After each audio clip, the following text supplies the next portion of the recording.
Everybody, मैं हूं साहिल academic cases की टीम से। आज हम बात करने वाले हैं एनटीसीसी रिपोर्ट का वाइवा और रिपोर्ट के जो एंडिंग में जो इश्यूज़ होते हैं उसके बारे में। तो बिना कुछ दिक्कत के हम स्टार्ट करते हैं। पहले हम बात करेंगे फाइनल रिपोर्ट की। अब फाइनल रिपोर्ट में देखो, जिन लोगों ने अभी तक सबमिट नहीं किया है उनका मैं फिर से एक बार बता देता हूँ। जो ये फाइनल रिपोर्ट होती है, फाइनल रिपोर्ट में जो फर्स्ट वाला हिस्सा होता है, इसके अंदर आपको title page to references total, मतलब title page, declaration, acknowledgement, certificate and all that के साथ रिपोर्ट का इंडेक्स टू रेफरेंस डालना होता है। एंड अगर आपका टीचर कहता है तो इसके अंदर फ्लैग रिपोर्ट का वो एक फ्रंट पेज होता है ना, जिसमें परसेंटेज लिखी होती है, वो भी डालनी होती है। आफ्टर दैट इस डब्बे के अंदर आपका आता है परसेंटेज ऑफ फ्लैग। तो जो फ्लैग रिपोर्ट आपकी आती है, अगर 15% से कम है आपका फ्लैग तो यू पुट दैट नंबर है। एंड नीचे फ्लैग रिपोर्ट आती है as a proof teacher ask. जैसे आपका ये तीनों सबमिट हो जाएगा देन आपका टीचर यहाँ पर या तो सेटिस्फैक्टरी या ओके मार्क करेगा। जैसे ये हो जाता है दे विल वही जनरेट करते हैं, they will give the orders कि लाइक कंप्लीशन सर्टिफिकेट आपका आ गया है, दे विल जनरेट इट और आपके पास आ जाएगा। तो अगर आपके पास ये आता है दैन तो फाइन, नहीं आता है तो प्लीज़ कॉन्टैक्ट योर टीचर। अगर आप अपने टीचर से बात कर लेते हैं तो आपको पता चल जाएगा कि आपके सर्टिफिकेट में कोई इशू हुआ है या नहीं हुआ है। तो अगर आपका सर्टिफिकेट नहीं आया है तो जस्ट कॉन्टैक्ट योर टीचर। अगर उनसे बोलो कि सर मेरा सर्टिफिकेट नहीं आया है, प्लीज़ आप सर्टिफिकेट जनरेट कर दीजिए, या फिर क्या आपको इशू हो रहा है तो रिपोर्ट चेक करके बता दीजिए। Because this will be done by teacher only. Teacher he approve करने के बाद वो सर्टिफिकेट अलॉटमेंट होती है। जैसे आपका सर्टिफिकेट आ जाता है तो अब आता है मेन काम। मेन काम क्या है? अगर जब आपने अपलोड कर दी, अब हमको वेट करना है सर्टिफिकेट के लिए। जैसे आपके पास सर्टिफिकेट आ जाता है तब तो मौज है। इफ़ नहीं आता है तो talk to your guide. If आ जाता है तो उसके 2 प्रिंट्स निकलवा लो, ठीक है? 2 प्रिंट्स निकलवाओ उसके एंड उसको साइन करवाओ अपने टीचर के साथ। जो तुम्हारा गाइड है उससे साइन करवा लो, दोनों के दोनों को। एंड उसके बाद जो तुम्हारी रिपोर्ट है from title page to reference, जो ये वाली रिपोर्ट है, इसका 2 प्रिंट निकलवाने हैं, ठीक है? इसके जब तुम 2 प्रिंट निकलवा लोगे, 2 प्रिंट निकलवाने हैं इसके। एंड उसको स्पाइरल बाइंड तब ही करवाना ओनली व्हेन जब आपको प्रॉपर इन्फॉर्मेशन की श्योरिटी हो कि यही वाली चीज़ ऐसे आएगी, सीक्वेंस आपको पता हो, तभी स्पाइरल बाइंड करवाना। अदरवाइज़ फाइल लेना 10 रुपये वाली स्टिकी फाइल्स एंड उसके अंदर डाल के फॉर द टाइमिंग रख लेना, ठीक है? अब क्या करना है, जब मेन वर्क है, इस बार क्या हुआ है, system has been change a little. तो पहले क्या होता था, जो सर्टिफिकेट उन्होंने डाला है ना, वही सर्टिफिकेट वाज नीडेड। बट अब क्या हुआ है, सर्टिफिकेट अलग से जनरेट होता है। तो जो तुमने सर्टिफिकेट डाला है उसको हटा के, जो यहाँ पर हमने प्रिंट करवाया है, इस वाले को प्रिंट करवाया है, साइन करवाया है, उसको हटा के you have to put that certificate well it is in print form. तो जब तुम सबमिट करोगे ना तो वो वाला पेज हटा देना सर्टिफिकेट का एंड उसकी जगह पे ये वाला सर्टिफिकेट डाल देना। इस लाइन का तात्पर्य सिर्फ यही था। उसके अलावा अगर आप जो भी प्रिंट करवा रहे हो उसको तभी स्पाइरल बाइंड करना, तब आपको पता हो कि कौन सी चीज़ पहले आएगी, कौन सी चीज़ बाद में आएगी। Also you have to add report का फ्लैग। जो रिपोर्ट का फ्लैग होता है ना, जिसमें फर्स्ट पेज में परसेंटेज लिखा होता है, वो वाले का स्क्रीनशॉट या उस पेज को ऐड करना होता है। एंड उसके अलावा WPRs भी ऐड करने होते हैं। बट अब इसका सीक्वेंस अलग अलग होता है। तो अब सीक्वेंस डिपेंड करता है कौन सा होगा।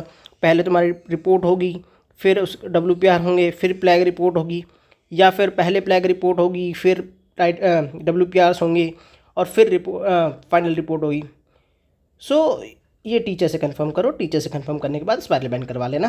पहले ये चीज़ें पूछ लेना कि सर ये सीक्वेंस बता दो, इसका कैसे आएगा। और अगर आपको कुछ भी कन्फ्यूजन होती है, स्पाइरल बाइंड मत करवाना। अगेन आई एम सेइंग, क्योंकि बस स्पाइरल बाइंड हो गया तो उसको वापस खोलना पड़ेगा, करना पड़ेगा मेहनत, and that is a headache. Try करो अभी अपने प्रिंट्स निकलवा लो, क्योंकि बाद में जाके ना प्रॉब्लम होगी, क्योंकि सब के सब एक साथ प्रिंट निकलवाएंगे वाइवा के टाइम में। सो वेल, इससे ज़्यादा रिपोर्ट में कुछ है नहीं, और क्या बच्चे की जान लोगे। So let's go to viva वाला पार्ट। देखो, वाइवा जनरली 1 महीने बाद होता है, 1 महीने बाद होता है लगभग। तो 3 वीक्स के करीब और मान लो तुम कि तब तक तुम्हारा वाइवा होगा। अप्रॉक्सीमेटली जन्माष्टमी के आसपास या फिर 10 to 15 के बीच में होना चाहिए।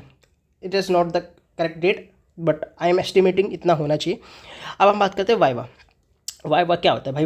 वाइवा होता है, सिंपल सी बात है, टीचर डिपेंडेंट होता है। टीचर अच्छा आ गया तो वाइवा बेस्ट जाएगा।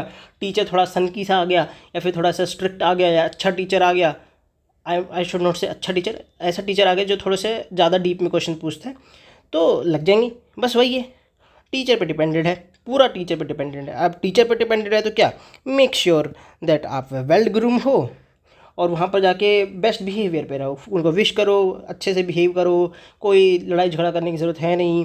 जैसा वो टीचर बोले चुपचाप सुनो एंड अपना रिस्पॉन्स पोलाइटली दो, सिंपल सी बात है, वाइवा अच्छा जाएगा। बाकी बात रही मेक श्योर कि तुम्हारा टीचर तुमसे जो क्वेश्चन पूछे उसका तुम ऐसे जवाब दो कि पता ना चले कि तुमने एआई से छापा है या फिर और किसी से बनवाई है, ठीक है। क्योंकि अगर जिस दिन में बनवाई है एआई से या फिर और किसी से, उनको कुछ नहीं पता रिपोर्ट में क्या है, तो पूरा पढ़ के जाना भाई, पूरा पढ़ के जाना। चाहे चैट जीपीटी यूज़ करके उसको बोल देना कि मेरा वाइवा ले लो इस रिपोर्ट से 10-20 क्वेश्चन पूछ के, सिंपल सी बात है। And make sure you have a presentation of 10 pages, approximately 10 pages की एक प्रेजेंटेशन भी लेके जाना। क्योंकि देखो, अगर टीचर मोस्टली क्या करते हैं, प्रेजेंटेशन दो, दिखाओ and they just see the presentation and leave you. Some teachers से कि प्रेजेंटेशन एक्सप्लेन करो, उतने में ही तुम्हारा वाइवा हो जाता है। अगर तुम ये नहीं करके जाओगे तो most probably they will ask questions जिनका जवाब तुमको देने में दिक्कत होगी। अब बात आती है इस चीज़ पे कि अगर आपके पास प्रेजेंटेशन नहीं है तब भी तो चलेगा, ऐसा कुछ रूल तो नहीं है। तो भाई देखो, सीधी बात है, प्रेजेंटेशन लेके जाओगे, you will look professional and presentation से बच जाओगे। Otherwise you will have to face good amount of questions and at the end mostly teacher presentation के लिए ही बोलते हैं। ओनली अवॉइड प्रेजेंटेशन अगर आपके जो गाइड है, ये जो टीचर है वाइवा के, क्योंकि जो वाइवा के टीचर होंगे वो डिफरेंट फ्रॉम योर गाइड होंगे, तो उनसे पता करना पहले, और पता तुम कब कर पाओगे, तुमको पता ही नहीं होगा। So try to make a PPT, अगर नहीं भी बोलते हैं तब भी दिखा दो, सर मैंने पीपीटी भी बनाई हुई है। So at least you will be spared. It is like तुम रिस्क नहीं ले रहे हो, तुम करके जा रहे हो। अगर ज़्यादा मना कर दिया तो कोई बात नहीं, you have a backup, otherwise it is fine. Also अगर तुम्हारा कंप्लीशन सर्टिफिकेट साइंड या फिर अटैच्ड नहीं है रिपोर्ट में, तुम्हें वहाँ पे बैठने नहीं दिया जाएगा। So make sure it is there. And PPT का फॉर्मेट कुछ लोगों ने पूछा था, तो बेसिकली पीपीटी के फॉर्मेट में सिंपल जो तुमने मेथडोलॉजीज, लिमिटेशंस वगैरह करी है, जिस तरीके से तुमने रिसर्च पेपर अपना लिखा है उसी तरीके से तुम्हें अपनी पीपीटी बनानी है। बाकी और ज़्यादा नीड पड़ती है तो तुम चैट जीपीटी में फॉर्मेट पूछ सकते हो। Let's aim for 100%। अभी सेम 3 की गाइडलाइंस की वीडियो आ रही है। Have a good day, best of luck, I hope you get full marks, enjoy.